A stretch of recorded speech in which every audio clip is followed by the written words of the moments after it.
kuitika mudhanzi zvatinoziva mudhanzi kuti dhanzi ini chinjanduziya aiwa padhanzi pane vafana vada sting nedhanzi handiti sting yemudhanzi but pane vafana vada sting nedhanzi ndozvanotaura kuti kuona kuti mai zvikuitika manje kuona pavafana vemayoyo advise yandipa inini kumaelders angu waiziva ava vafana vemayoyo ava havasi pamepo waiziva because muno muzimbabwe it's open and clearly kuti zimdanso ndo culture waiziva ndo universal music yekuti munhu wese nyangwe anani zvakaniterera mangoma iri timu iri pamepo harisi pamepo waiziva saka inini mukatitanga kutopindurana netimu iri kai makutodzosa pamepo uyu mufana akunzi mino mufana akunzi akuzviti mambo uyu akuzviti mambo emayoyo iye anga ari wekumangongongo inini hangu chandoona uyu uyimbwa mupengo waiziva ingomusiya ite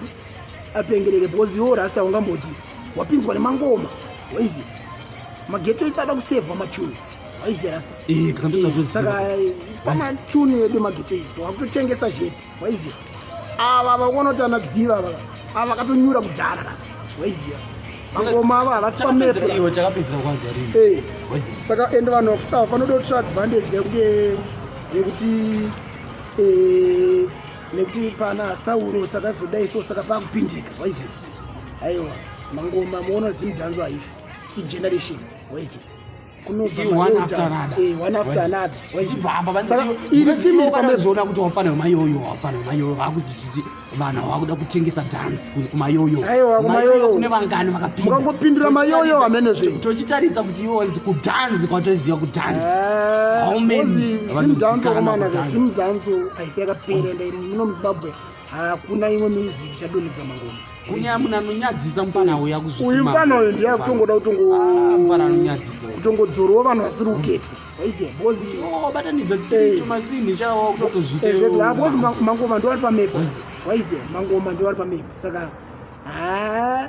I don't see hangu the reason kuti avakomana vaita ngo vari kuita kunga vakuita steam nevanhu ava waiziva ava vanhu ava ndavaite zvavo zvavari kuita because vakanyararwa vakomana plus ivo vanototsvaga